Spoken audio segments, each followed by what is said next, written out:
Hello guys, and welcome back to Good to Eat Gaming. Today is some epic Hive news. Cue the music.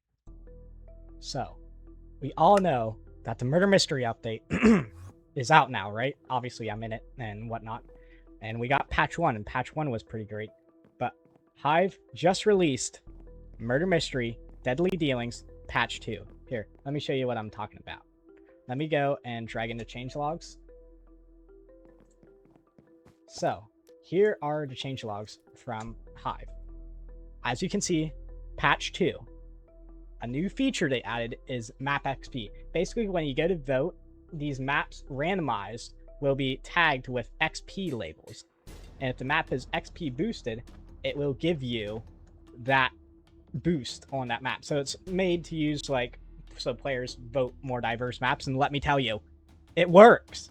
I'm playing on maps that haven't been played in forever. I was on Spaceship, I was on Chroma, I was on Fairy Tale Gardens. This is insane how good this works, and that they're gonna maybe implement it into future game modes such as Sky Wars, Bed Wars, Murder Mystery, Murder Mystery, Death Run. Just games like that could also get this update, which is huge news for people that are on the XP grind, because 10% doesn't initially sound like a lot, but if it's getting voted every game, and every game you're getting that 10% XP boost, that is massive.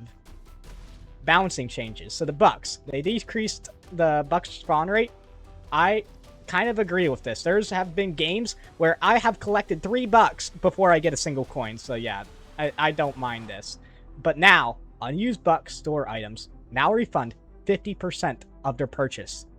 So now, if you have, say, body armor, cameras, knockback Nemos, and you just bought it and the game ends, you get half of your bucks back from that unused item. The flash camera got a major nerf. They increased the price to $6 now instead of 4. They added a 10-second cooldown between uses of multiple flash cameras, and they added a setting to decrease the brightness of the camera's flash. I assume this is for, accessibility for, epileptic people and stuff, but I'm sure people will be abusing that. But player sonar got a buff. It is now used 3 times instead of just a 1-time and consumed deal, but with a 30-second cooldown. So now we can use that thing 3 times, kind of like the Grave Smasher. Challenges, new challenges. I'll let you guys read through these because you can pause the video and read. Other changes, so they decreased the price of picnic consumables on Sunny Acres to now only 5 coins, which is massive. They changed the color of the magnifying glass, so it's basically back to the old texture, both big and small now. They also re-enabled the Wildflower Murder Mystery Cosmetic Pack, so I guess that was disabled for some reason. And they introduced a new custom server option to enable and disable specific buck store items. So now, in custom servers, we can ban certain items. This is massive. These bug fixes are insane too. Bug fixes that prevented knockback Nemos to eliminate people. I didn't even know that was a bug. That never happened to me, but yeah, fix that. Fix the bug that caused Sole Survivor. This is a good challenge. This happens to me. Sole Survivor challenge not to be counting despite the criteria being met. I cannot tell you how many games I've been the last person and either won or lost, but it's just an update. And so this is massive now.